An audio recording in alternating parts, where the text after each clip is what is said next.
Muito bom dia, irmãos, muito bom dia, irmãs. Estamos em mais uma quinta-feira de estudos espíritas no Centro Espírita na Prado, Amor e Caridade, na cidade de Parintins, estado do Amazonas. Façamos então a nossa prece inicial, porque nada se faz sem a permissão do Altíssimo. Pai nosso que estais nos céus, santificado seja o vosso nome. Venha a nós o vosso reino. Seja feita a vossa vontade, assim na terra como no céu.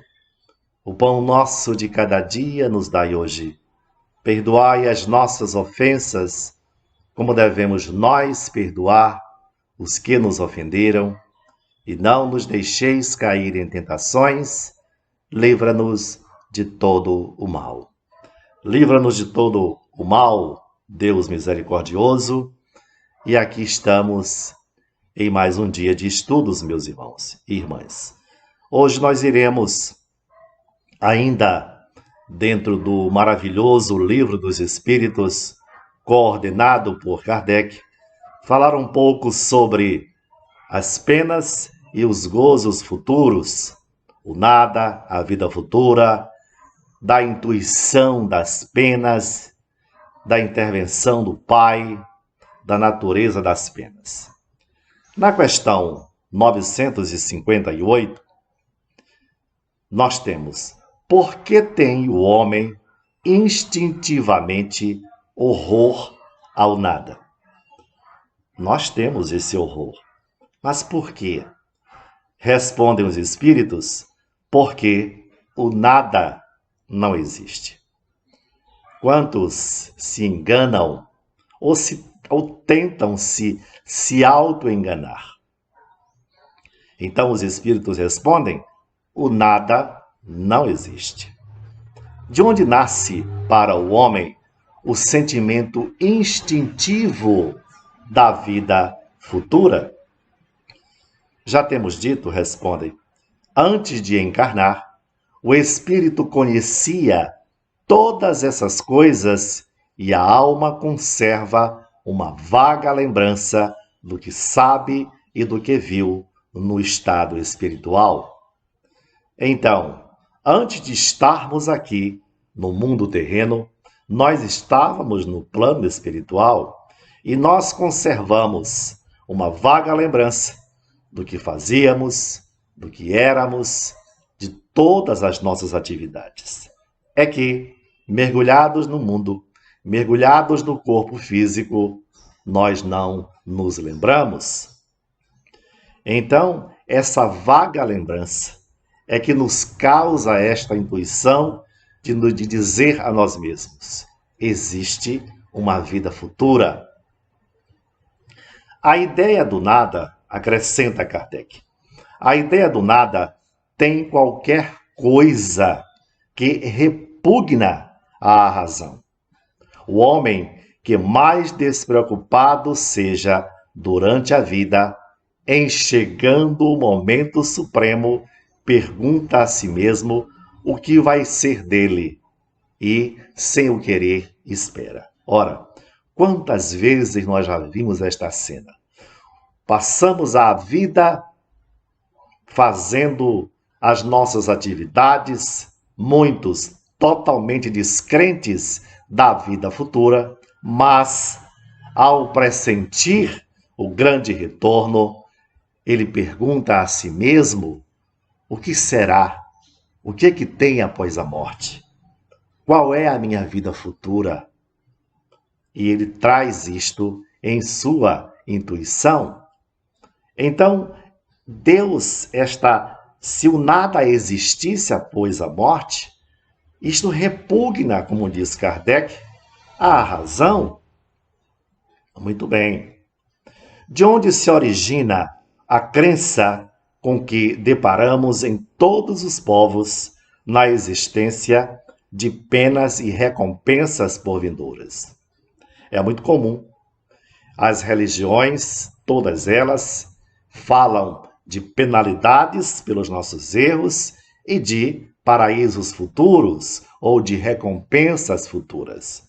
E os espíritos respondem: é sempre a mesma coisa, pressentimento da realidade trazido ao homem pelo espírito, nele encarnado, porque sabei-o bem, não é debalde que uma voz interior vos fala. O vosso erro consiste em não lhe prestardes bastante atenção. Melhores vos tornaríeis se nisso pensasseis muito e muitas vezes.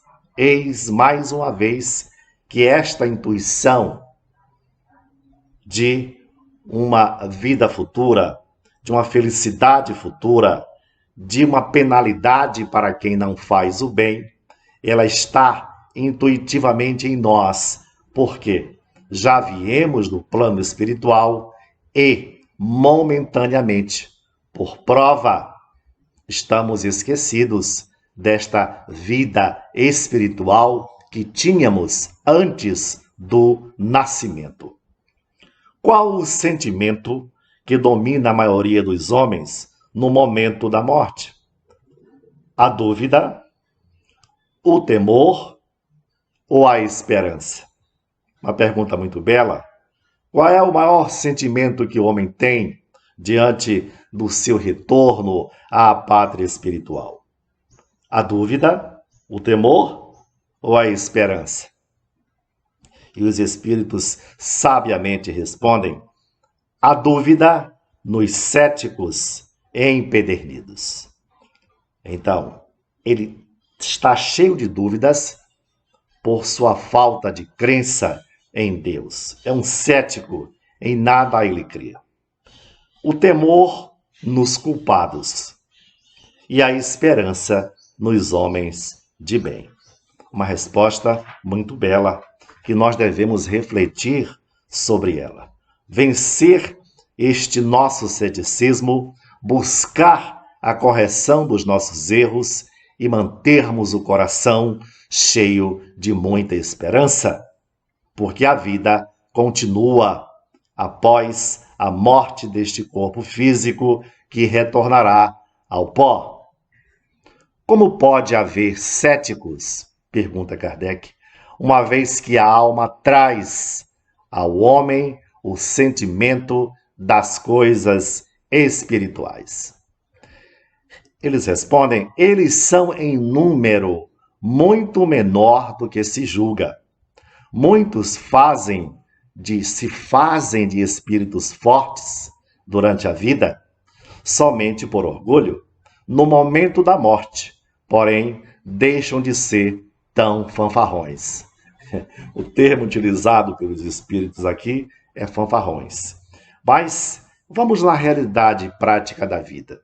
Já observamos que muitos desses guerreiros que encaravam a vida como apenas uma transição material, mas ao pressentirem o retorno pela morte, ficam ali calmos, pensando, e toda aquela bravura, ela cede, ela cai. É já o sentimento do homem perguntando a si mesmo: meu Deus, eu já vou partir. E a vida, meus irmãos, futura continua. Tenhamos absoluta certeza disto. Com cada homem, pessoalmente, Deus se ocupa? Pergunta Kardec.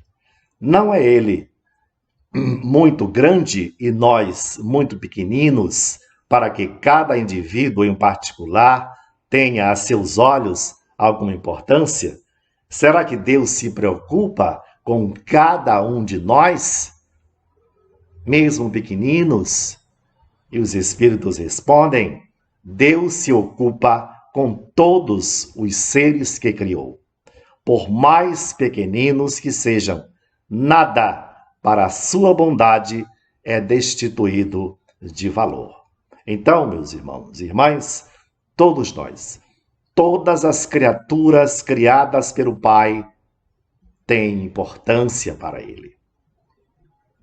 Mas será necessário que Deus atente em cada um dos nossos atos para nos recompensar ou punir? Esses atos não são, na sua maioria, insignificantes para Ele? E os Espíritos respondem: Deus tem suas leis a regerem todas as nossas ações. Se as violais, vossa é a culpa. Indubitavelmente, quando um homem comete um excesso qualquer, Deus não profere contra ele um julgamento dizendo-lhe, por exemplo, foste guloso, vou te punir. Ele traçou um limite. As enfermidades e muitas vezes a morte são a consequência desses excessos. Eis aí a punição. É o resultado da infração da lei, assim em tudo. Realmente, o Pai é maravilhoso. Quando nós cometemos falhas e erros, Ele não diz, olha, te acontecerá tal coisa ali imediatamente, como um Deus punitivo, como tantas vezes querem nos colocar na mente o Deus que pune, que aplica suas regras de forma incondicional. Ele nos dá a oportunidade de corrigirmos, de nos corrigir. Se comemos alguma coisa que nos faz mal e sentimos que isso vai nos levar à morte, não é? Então, nós temos a oportunidade de cessar aquela ação. Deus nos dá mais uma oportunidade. E assim é durante toda a nossa vida. Este Pai de amor está sempre atento, com carinho para cada um de nós, mas as suas leis de amor e não de vingança devem ser aplicadas a todos. Tem alguma coisa de material as penas e gozos da alma depois da morte? Uma grande pergunta. Será que vamos ter na espiritualidade bens que vão nos fazer muito mais perdulários durante a vida? E ele responde: não podem ser materiais. Dilo o bom senso, pois que a alma não é matéria. Nada tem de carnal essas penas e esses gozos, entretanto, são 1000 vezes mais vivos do que os que experimentais na terra, porque o espírito, uma vez liberto, é mais impressionável. Então, já a matéria não lhe embota as sensações. Nós veremos um dia, caríssimos irmãos, que as características do corpo espiritual são absolutamente fabulosas e fantásticas. Faremos coisas inimagináveis. Somos capazes de enxergar o futuro quando evoluídos. Somos capazes de apreender conhecimentos em fração de segundos. Somos capazes de nos deslocar de um ponto a outro do globo em questão de segundos. Somos capazes de nos comunicar uns com os outros à distância inimaginável apenas pela força do pensamento. Este corpo espiritual, o espírito que o Pai nos deu, é fantástico. Porque das penas e gozos da vida futura faz o homem, às vezes, tão grosseira e absurda ideia? É verdade. Nós temos por aí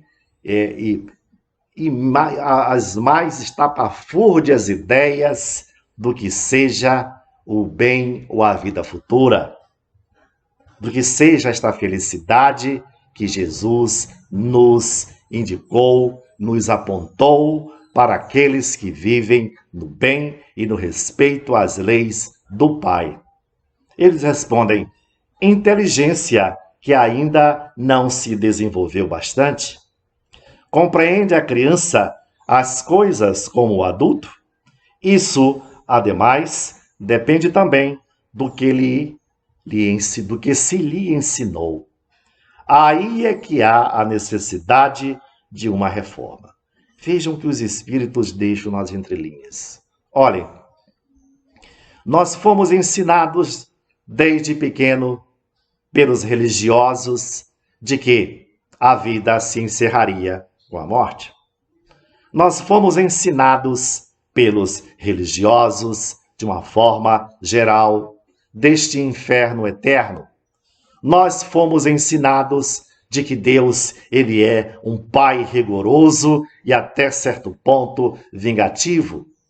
Nós fomos ensinados de que há um ser demoníaco que tenta até rivalizar com Deus. Nós fomos ensinados pelas religiões de que uma terça parte dos espíritos puros caíram dos céus e passaram a fazer um conjunto de seres perversos e que dominam a terra até certo ponto. Esta educação é que necessita ser mudada. O que nós estamos transmitindo aos nossos irmãos e irmãs pela doutrina espírita é uma realidade incontestável.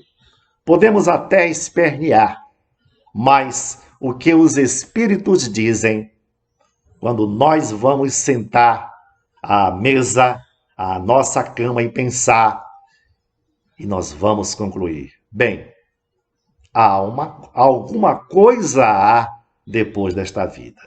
Porque senão, este Deus, onde estaria a bondade deste Pai de amor? É este ensino que nós precisamos mudar. Quantos têm feito das suas vidas infernais verdadeiros infernos por acreditarem de forma extremista,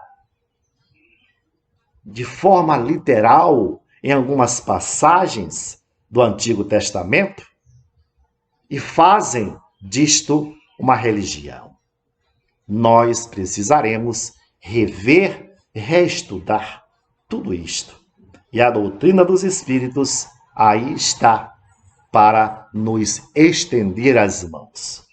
O Consolador prometido por Jesus aí está.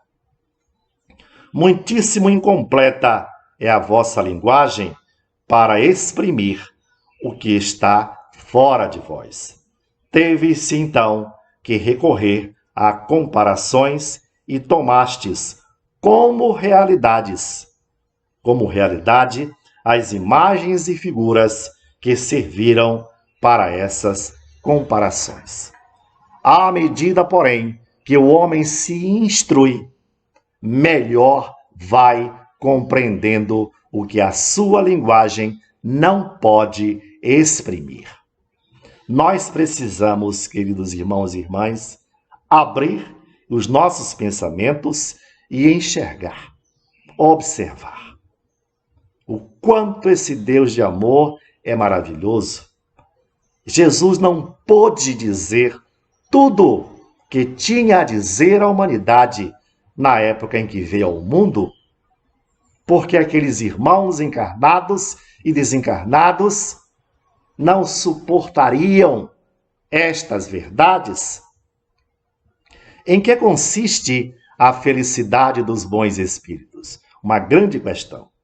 Veja a questão posta por nosso querido Kardec. Em que consiste a felicidade dos bons espíritos? Em conhecerem todas as coisas. Que maravilha é o conhecimento. Quando o homem, o espírito, conhece as coisas, como elas funcionam, isso traz felicidade. Em não sentirem ódio, nem ciúme, nem inveja, nem ambição, nem qualquer das paixões que ocasionam a infelicidade dos homens. O amor que os une lhes é fonte de suprema felicidade. Não experimentam as necessidades, nem os sofrimentos, nem as angústias da vida material. São felizes pelo bem que fazem. Contudo, a felicidade dos espíritos é proporcional à elevação de cada um. Somente os espíritos puros gozam da felicidade suprema.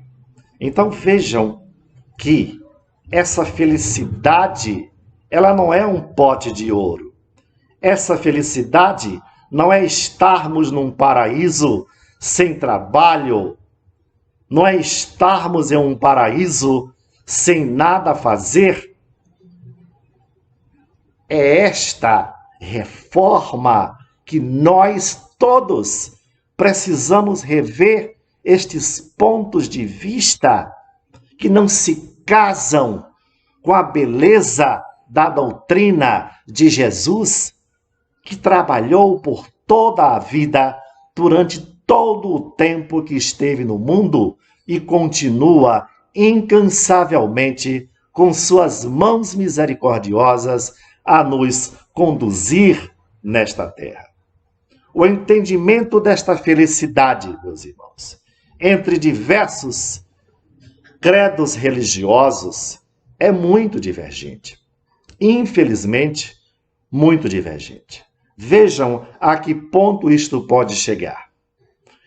Aqueles extremistas que se explodem no Oriente, matando seus irmãos por uma ideologia tacanha, eles são doutrinados olha, tu te implode porque tu receberás lá no paraíso, para onde tu vais, 72 virgens, cavalos alados, ouro e rubi. Vejam a mentalidade do que é felicidade para esses irmãos. Uma mentalidade totalmente equivocada do que seja a felicidade. Chegam ao ponto da ignorância de cooptarem crianças e prometerem a elas que se elas se implodirem com bombas para matar o outro, terão rios de mel e de leite. Então, essa perversidade, essa interpretação totalmente divergente da mensagem do Cristo, nós precisamos tirar, combater em nós e aonde quer que esteja. O que se deve entender quando é dito que os espíritos puros se acham reunidos no seio de Deus e ocupados em lhe entoar louvores? E os espíritos respondem: é uma alegoria indicativa da inteligência que eles têm das perfeições de Deus, porque o veem e o compreendem, mas que, como muitas outras, não se deve tomar ao pé da letra. Jesus sempre dizia isto: eu estou no Pai e o Pai está em mim. Essa felicidade da compreensão com Deus que nós, neste instante, estamos buscando pela luta no aperfeiçoamento do nosso espírito, lutando para extrairmos a vaidade, lutando para extrairmos o orgulho, a ignorância, o extremismo religioso, lutando contra os nossos defeitos que nós todos, irmãos, todos temos. É sempre boa, pergunta Kardec, a influência que os espíritos exercem uns sobre os outros? Imaginemos na espiritualidade, para onde todos iremos voltar. Ele pergunta se essa influência entre os espíritos é sempre boa. Ele diz, sempre boa, está claro, da parte dos bons espíritos. Os espíritos perversos, esses procuram desviar da senda do bem e do arrependimento os que lhes parecem suscetíveis de se deixarem levar. Vejam, meus irmãos, que no plano espiritual, na relação entre os espíritos, ninguém está livre desse assédio de destruição, porque o mal, a ignorância transitória, ela não cessa. Nós não nos tornamos anjos pelo simples fato de perdermos o corpo físico. Naquele instante seguinte, ao retornarmos para a pátria espiritual, lá estaremos, em nosso corpo perispiritual, com as nossas virtudes e também com os nossos defeitos. E aí ele continua, assim, a morte não nos livra da tentação? Os espíritos respondem, não, mas a ação dos maus espíritos é sempre menor sobre os outros espíritos do que sobre os homens, porque lhes falta o auxílio das paixões materiais. Vejamos bem esta resposta. Nós sabemos da influência boa e má que os espíritos nos envolvem. Muitos casos no mundo de obsessão espiritual, que é esta falta de perdão do outro. É por isso que Jesus nos disse, reconciliai-vos com o vosso irmão enquanto estiveres a caminho com ele. Emmanuel, guia espiritual de Chico Xavier, nos disse em um dos livros de que a doença chamada obsessão é uma das mais fortes no planeta. Mas a obsessão de um espírito sobre alguém que esteja encarnado na carne, materializado, muitas das vezes é mais fácil porque nós que estamos no mundo material nos deixamos levar pelas paixões. Paixão pelo dinheiro, paixão pelo vício, paixão de uma série de paixões que nós conhecemos. Então, o método de perversidade, ele é mais eficiente, não tão eficiente na espiritualidade quanto. Mas aí, Kardec pergunta de uma forma brilhante: como procedem os espíritos maus para tentar os outros espíritos, não podendo jogar com as paixões? E eles respondem: as paixões não existem materialmente, mas existem no pensamento dos espíritos atrasados. Os maus dão pasto a esses pensamentos, conduzindo suas vítimas aos lugares onde se lhes ofereça o espetáculo daquelas paixões e de tudo o que os possa excitar.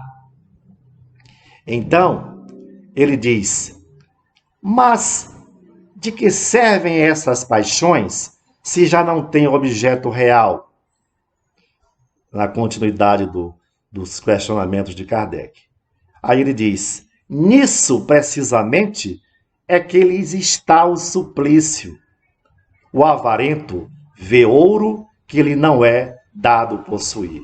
Veja, a forma pela qual um espírito pode infligir ao outro o sofrimento.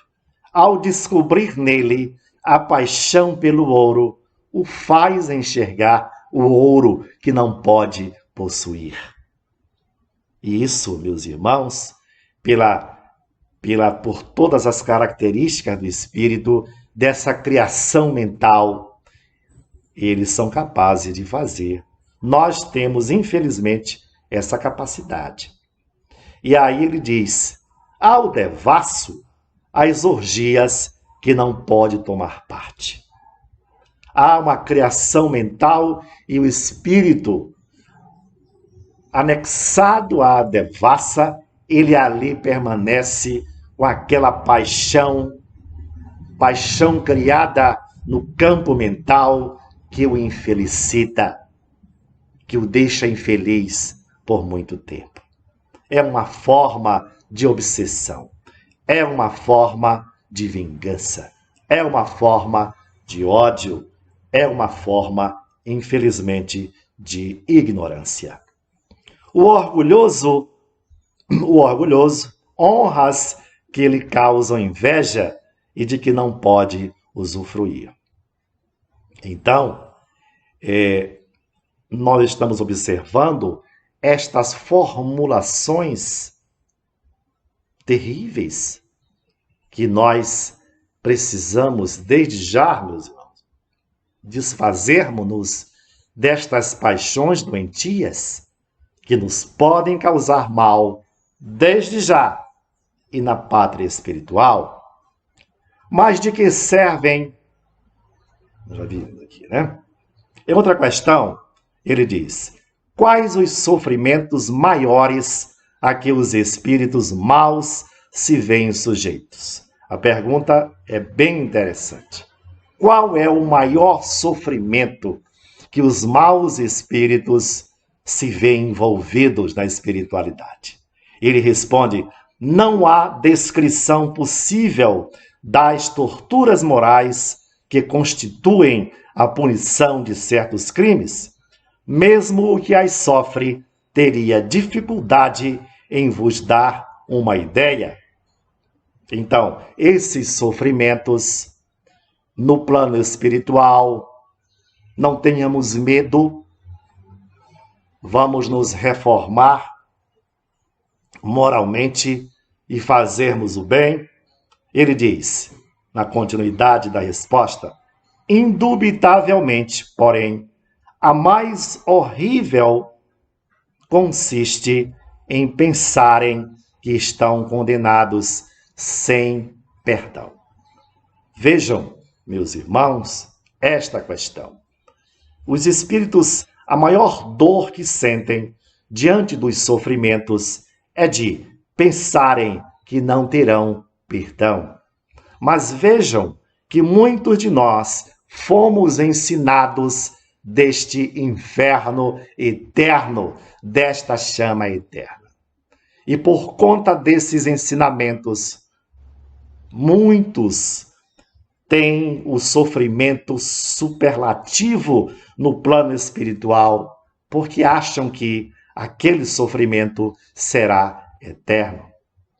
Mas a partir do momento em que nós expressamos o nosso arrependimento sincero, porque na espiritualidade, meus queridos irmãos, este mesmo corpo espiritual, fabuloso e fantástico, não consegue esconder.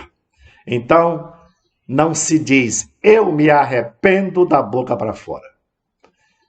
Se você disser que se arrepende, o seu corpo espiritual mostrará tranquilamente para o Pai a grandeza a extensão desse arrependimento. Se ele é verdadeiro ou se não é verdadeiro. Os espíritos inferiores compreendem a felicidade do justo? Uma grande questão. Ele diz sim, e isso lhes é um suplício, porque compreendem que estão dela privados por sua culpa. Daí resulta que o espírito, liberto da matéria, aspira à nova vida corporal, pois que cada existência, se for bem empregada, abrevia um tanto a duração desse suplício. É então que procede à escolha das provas por meio das quais possa expiar suas faltas. Porque, ficais sabendo, o espírito sofre por todo o mal que praticou. O espírito sofre por todo o mal que praticou, ou de que foi causa voluntária, por todo o bem que houvera podido fazer e não fez, e por todo o mal que decorra de não haver feito o bem. Esta resposta dos Espíritos, meus irmãos, ela é uma resposta muito séria e que nós devemos levar muito em consideração. Vejam o que dizem os Espíritos mais uma vez para todos nós. O Espírito sofre por todo o mal que praticou. Perfeito. Ou de que foi causa voluntária. Ele foi a causa daquele mal para o outro ou para a humanidade. Ou por todo o bem que houvera podido fazer e não fez. Veja, por todo o bem que houvera podido fazer e não fez. Isso é muito sério. Imagine alguém que com muita riqueza guardada nos cofres, podendo fazer o bem para o outro, mas é um avarento, não é? Por todo aquele que, digamos, algum gestor público, que tenha um cargo público, ele podia fazer todo o bem para aquela coletividade, entretanto, ele não o fez. Isto é muito sério. E o mal que decorra de não haver feito o bem. Veja que Deus nos deu esta oportunidade. Então, façamos o melhor sempre. Para o espírito errante, quer dizer, que está na espiritualidade, já não há véus. Ele se acha como tendo saído de um nevoeiro e vê o que o distancia da felicidade.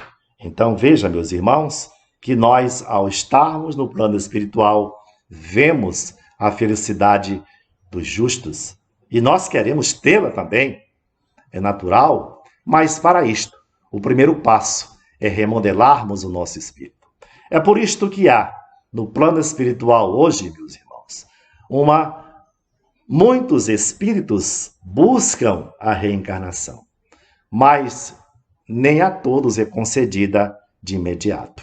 É preciso esperar.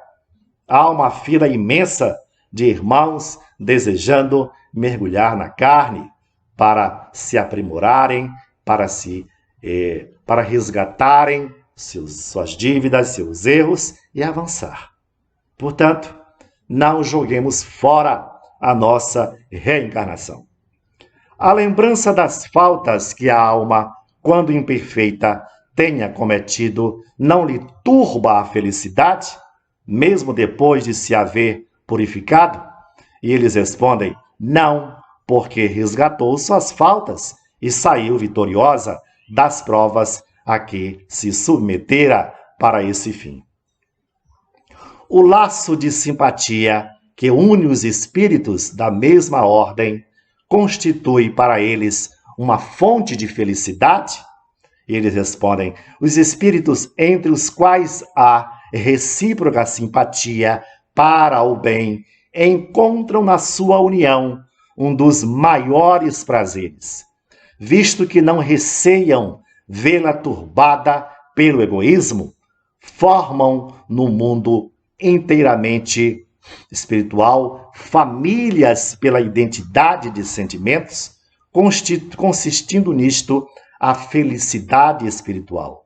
Do mesmo modo que no vosso mundo vos grupais em categorias e experimentais certo prazer quando vos achais reunidos, na afeição pura e sincera que cada um vota aos outros e de que é, por sua vez, objeto, têm eles um manancial de felicidade.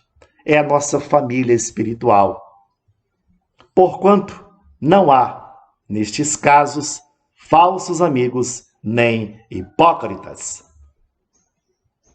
Vejam, estas revelações, meus irmãos, são maravilhosas, não é?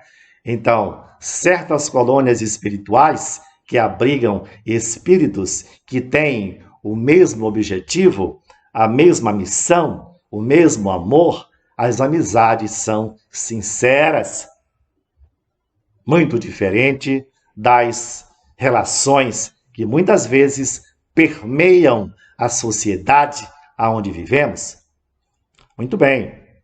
As vicissitudes da vida são sempre uma punição para as faltas atuais, as nossas dificuldades do mundo, da vida, não é? Ele diz, não, já dissemos, são provas impostas por Deus ou que vós mesmos escolhestes como espíritos antes de reencarnares. Já falamos muito sobre este tema, mas nunca é ruim repetirmos. Nós vivemos muitas vidas, reencarnamos. Esta é uma das maiores benesses que nós, como espíritos, temos, que o Pai nos concede. A possibilidade que temos de mergulharmos no mundo, esquecidos dos tempos de outrora, para remodelarmos os nossos pensamentos doentios. Constitui recompensa a reencarnação da alma em um mundo menos grosseiro? Pergunta Kardec. Bem, já sabemos também que a Terra é apenas um dos mundos no universo deste Pai de amor. Quando Jesus nos disse, na casa de meu Pai há muitas moradas, ele se referia exatamente a este infinito de mundos que brilham no espaço e que os nossos olhos, tantas vezes incrédulos, veem durante a noite. Deixem os céticos com suas ideias. As ideias dos céticos, meus irmãos, já não nos importam. Confiemos em Jesus. Na casa do Pai há muitas moradas. Moradas mais evoluídas, moradas menos evoluídas. E aí nós temos o que ele diz. É a consequência da sua depuração, porquanto, à medida que vão se depurando, os espíritos podem reencarnar em mundos cada vez mais perfeitos. Então, muitos destes espíritos que retornam após suas lutas terrenas já não mais reencarnam na Terra. Poderão ir para mundos mais evoluídos, sim, assim como muitos milhões estão sendo transmigrados por perderem todas as oportunidades que o Pai lhes concedeu, nos concedeu, para mundos menos evoluídos, aonde as dificuldades da natureza, aonde as dificuldades do trabalho, aonde tudo é bem pior do que na Terra. Mas jamais ficaremos desamparados, como nunca ficamos neste planeta ao observarmos desde sua origem até o ponto aonde estamos. O que sucede ao homem que, não fazendo o mal, também nada faz para libertar-se da influência da matéria? Eles respondem, pois que nenhum passo dá para a perfeição. Ele não fede e não cheira. Tem que recomeçar uma existência de natureza idêntica à precedente. Ele fica simplesmente estacionário. Recebe a vida e simplesmente fica sentado na cadeira vendo a vida passar. Há pessoas cuja vida se escoa em perfeita calma, harmonia, que, nada precisando fazer por si mesmas, se conservam isentas de cuidados. Provará essa existência feliz, ditosa, que elas nada têm que expiar da existência anterior? Pergunta muito bem feita, não é? Eles respondem, conheces muitas dessas pessoas? Enganas-te se pensas que as há em grande número. Não raro, a calma é apenas aparente. A resposta é fabulosa. Às vezes nós vemos Poxa, fulano de tal não tem um problema. A vida dele é de marajá, é ótima.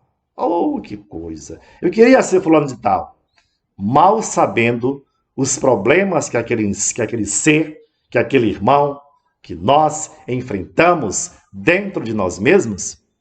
E aí ele continua, talvez elas tenham escolhido essa forma de existência, mas quando a deixam, percebem que não lhes serviu para o progresso. O importante em todas estas reencarnações, irmãos, é o retorno para o Pai. É o progresso que nós devemos buscar em todos os sentidos, conhecendo-nos, conhecendo os nossos defeitos e buscando a correção deles em todos os sentidos. O homem perverso, que não reconheceu suas faltas durante a vida, sempre as reconhece depois da morte? Pergunta interessante. Eles respondem, sempre as reconhece e então mais sofre, porque sente em si todo o mal que praticou ou de que foi voluntariamente causa. Veja, meus irmãos, aí é que está a grande questão. O ser pode estar embotado na ignorância, destruindo vidas, fazendo guerras, causando fome.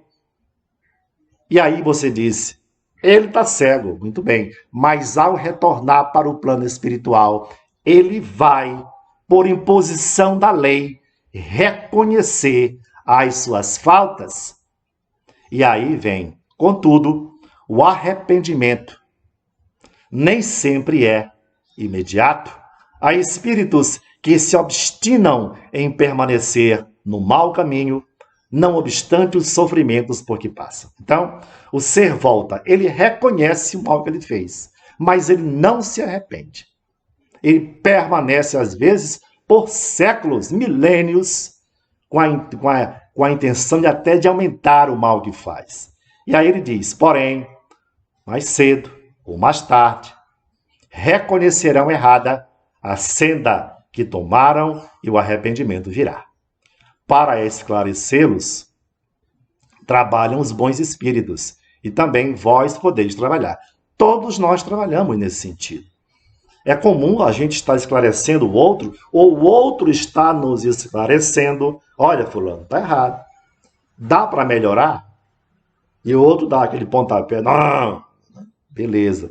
Mas a gente vai trabalhando. Assim como os nossos mentores espirituais estão sempre buscando caminhos melhores, luminosos para o nosso aprimoramento espiritual. Haverá espíritos que, sem serem maus, se conservem indiferentes à sua sorte? É indiferente, ele não é mau, ele não, aquela coisa, ele está aí. Aí ele responde, há espíritos que de coisa alguma útil se ocupam. Estão na expectativa ali, vagueiam pelo planeta todo, mas nesse caso sofrem proporcionalmente. Ele não faz o mal, mas ele também não faz o bem, né? Devendo em tudo haver progresso, neles o progresso se manifesta pela dor. Olhem aí o que dizem os espíritos. Às vezes nós escolhemos grandes caminhos na vida pelo amor, mas geralmente nós escolhemos os caminhos pela bondade do Pai, pela dor. E aí, quando nós recebemos alguns espinhos da vida, a gente acorda. Bem, não é por aqui. Por aqui é muito dolorido. E aí ele diz, quando não acordam pelo amor, acordam pela dor. Quando não acordamos pelo amor, nós acordaremos pela dor. Não desejam esses espíritos abreviar seus sofrimentos? Desejam, sem dúvida, mas falta-lhes energia bastante para quererem, o que os pode aliviar. Quantos indivíduos se contam entre vós, entre nós, que preferem morrer de miséria a trabalhar? É verdade. Isso é uma verdade. Os espíritos não brincam, não. Ficam brincando. Eles dizem ali que você gosta, que a gente gosta, que não.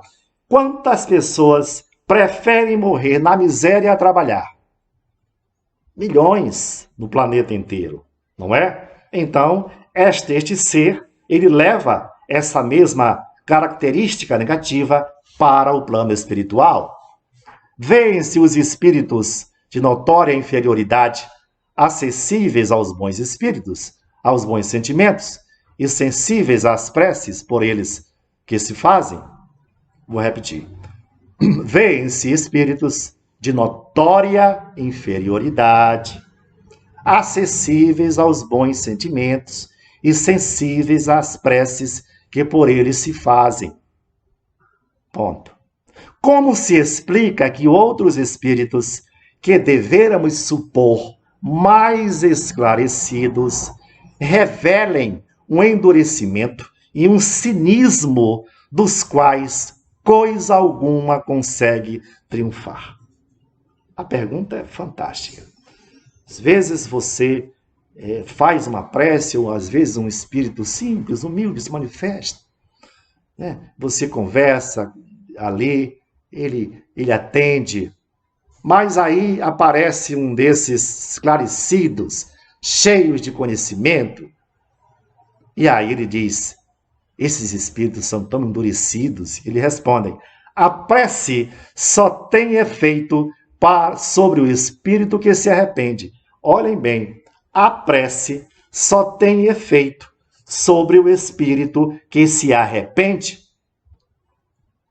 Com relação aos que, impelidos pelo orgulho, se revoltam contra Deus e persistem nos seus desvarios, chegando mesmo a exagerá-los, como o fazem alguns espíritos infelizes, a prece nada pode e nada poderá, senão no dia em que um clarão de arrependimento se produza neles. Vejam, meus irmãos, até neste aspecto o nosso livre-arbítrio está sendo respeitado. Ora, o ser não se arrepende.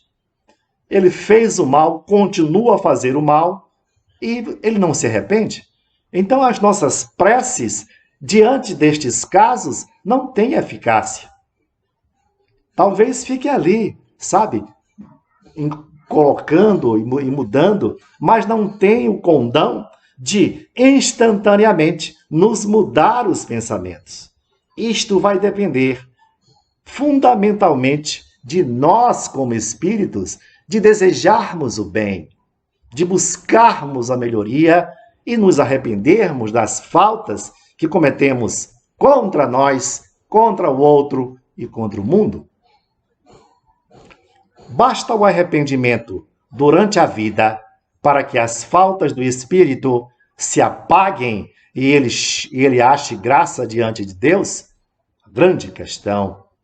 Basta o arrependimento durante a vida para que as faltas do espírito se apaguem e ele ache graça diante de Deus? Eis a questão, não é? Eles respondem, os espíritos superiores: o arrependimento concorre para a melhoria do espírito, mas ele tem que expiar o seu passado. Vejam, meus queridos, que maravilha! Um criminoso, ele pode se arrepender do mal que fez? Sim. Alguém que fez um mal muito grande pode se arrepender? Pode e deve. Mas um dia nós deveremos resgatar esse mal que fizemos. Porque senão nós jamais encontraremos o caminho da felicidade. Nós temos um processo, um tribunal de culpas que nós mesmos nos auto-julgamos de acordo com as leis divinas que tantas vezes desrespeitamos. O arrependimento é o primeiro passo, mas nós pediremos ao Pai a oportunidade de resgatarmos aquele erro do passado ou do presente. É arbitrária ou sujeita a uma lei qualquer a duração? É arbitrária ou sujeita a uma lei qualquer a duração dos sofrimentos do culpado na vida futura. Ele diz: Deus nunca obra caprichosamente e tudo no universo se rege por leis em que a sua sabedoria e a sua bondade se revelam. Em que se baseia a duração dos sofrimentos do culpado? No tempo necessário a que se melhore, sendo o estado de sofrimento ou de felicidade proporcionado ao grau de purificação do espírito.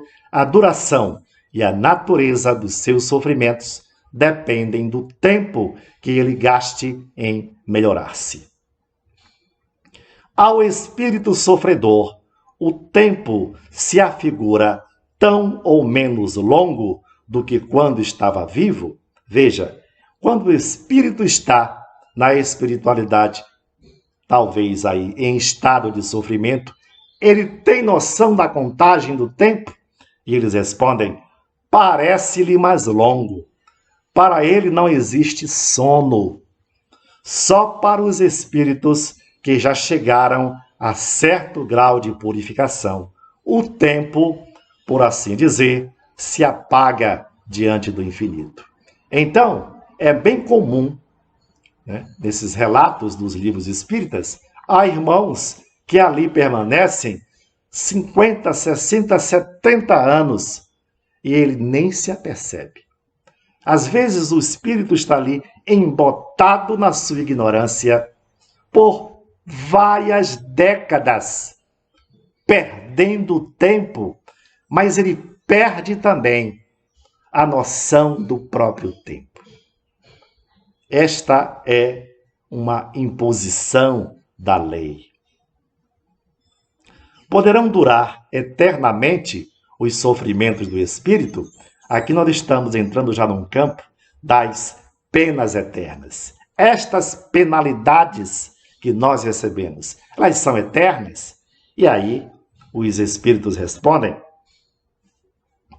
poderiam, se ele pudesse ser eternamente mau, isto é, se jamais se arrependesse e melhorasse, sofreria eternamente? Deus, porém, eis a questão, Deus, porém, não criou seres tendo por destino permanecerem votados perpetuamente ao mal. Apenas os criou a todos simples e ignorantes, tendo todos, no entanto, que progredir em tempo mais ou menos longo, conforme o decorrer da vontade de cada um. Então, o espírito não foi criado pelo Pai para ser um deserdado eternamente. Um dia, passem-se os milênios, ele se arrependerá. Haverá espíritos que nunca se arrependem? Vejam que maravilha de pergunta na sequência, não é? Deixa eu me arrumar aqui. Vamos lá. Haverá espíritos que nunca se arrependem? E aí os espíritos respondem: há os de arrependimento muito tardio, porém, pretender-se que nunca se melhorarão fora negar a lei do progresso e dizer que a criança não pode tornar-se um homem. Vamos à questão final, meus irmãos. Assim, as penas impostas jamais o são por toda a eternidade? Vejam, nós fomos ensinados ao tal inferno eterno, ou não é? Errando, nós vamos ser queimados naquele fogo eterno. Não foi assim? É assim que é na espiritualidade? Naquele tempo em que o Cristo veio ao mundo, talvez isto fosse necessário pela total rebeldia daqueles irmãos. Mas nós estamos em outros tempos, meus irmãos. E Jesus deseja que estas novas verdades sejam por nós apreendidas para a nossa felicidade. E aqui nós temos um texto maravilhoso sobre estas penas eternas de Santo Agostinho, que trabalhou intensamente no século do Consolador Espírita. Ele diz: interrogai o vosso bom senso, a vossa razão, e perguntai-lhes se uma condenação perpétua, motivada por alguns momentos de erro, não seria a negação da bondade de Deus. O que é, com efeito, a duração da vida, ainda quando de 100 anos, em face da eternidade? Eternidade, compreendeis bem esta palavra? Sofrimentos, torturas sem fim, sem esperanças, por causa de algumas faltas? O vosso juízo não repele semelhante ideia? Que os antigos tenham considerado o Senhor do universo um Deus terrível, cioso e vingativo, concebe-se. Na ignorância em que se achavam, atribuíam à divindade as paixões dos homens. Esse, todavia, não é o Deus dos cristãos, que classifica como virtudes primordiais o amor, a caridade, a misericórdia, o esquecimento das ofensas. Poderia ele carecer das qualidades cuja posse prescreve como um dever a todas as suas criaturas? Não haverá contradição em se lhe atribuir a bondade infinita e a vingança também infinita? Dizeis que, acima de tudo, ele é justo e que o homem não lhe compreende a justiça, mas a justiça não exclui a bondade, e ele não seria bom se condenasse a eternas e horríveis penas a maioria das suas criaturas. Teria o direito de fazer da justiça uma obrigação para seus filhos, se lhes não desse meio de compreendê-la? Aliás, no fazer que a duração das penas dependa dos esforços do culpado, não está toda a sublimidade da justiça unida à bondade? Aí é que se encontra a verdade desta sentença, a cada um segundo as suas obras. Vejam que maravilha, meus irmãos. Vamos trabalhar dentro da realidade que estes espíritos nos trazem. Se temos erros, o Pai não nos jogará a infernos eternos de chamas. Nós temos a possibilidade de pedir a Ele uma nova oportunidade. Esse é o amor sublime deste Pai de amor que é Deus. Nesta mensagem de Platão, que também participou da época do Consolador, Platão diz o seguinte: guerras de palavras, ainda não basta o sangue que tendes feito correr? Será ainda preciso que se reacendam as fogueiras? Discutem sobre palavras, eternidade das penas, eternidade dos castigos. Ignorais então que o que hoje entendeis por eternidade não é o que os antigos entendiam e designavam por esse termo. Não é. Consulte o teólogo as fontes e lá descobrirá, como todos vós, como todos nós, que o texto hebreu não atribuía esta significação ao vocábulo que os gregos, os latinos e os modernos traduziram por penas sem fim, irremissíveis. Eternidade dos castigos corresponde à eternidade do mal. Sim, enquanto existir o mal entre os homens, os castigos subsistirão. Importa que os textos sagrados se interpretem no sentido relativo. A eternidade das penas é, pois, relativa e não absoluta. Chegue o dia em que todos os homens, pelo arrependimento, se revistam da túnica da inocência e desde esse dia deixará de haver gemidos e ranger de dentes. Limitada tendes, é certo, a vossa razão humana, porém, tal como a tendes, ela é uma dádiva de Deus e, com o auxílio dessa razão, nenhum homem de boa fé haverá que, de outra forma, compreenda a eternidade dos castigos, pois que fora necessário admitir-se por eterno mal. Somente Deus é eterno e não poderia ter criado o mal eterno. Do contrário, forçoso seria tirar-se-lhe o mais magnífico dos seus atributos, o soberano poder, porquanto não é soberanamente poderoso aquele que cria um elemento destruidor de suas obras? Humanidade, não mergulhes mais os teus tristes olhares nas profundezas da terra, procurando aí os castigos. Chora, espera, expia e refugia a ti na ideia de um Deus intrinsecamente bom, absolutamente poderoso e essencialmente justo.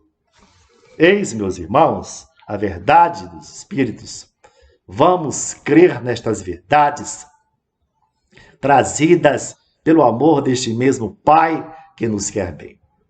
Bem, queridos, esta era a nossa mensagem de hoje e que possamos nós todos refletir sobre ela. Façamos a prece final. Deus de bondade, misericordiosamente bom, justo, a nossa gratidão pelos estudos deste dia e que a paz esteja sobre o mundo, que a paz esteja sobre este país, sobre esta pátria do Evangelho que é tua, Jesus. Mestre querido, ilumina nossos lares e nossas vidas, hoje e sempre. Que assim seja. Que assim seja, meus irmãos. Muita paz.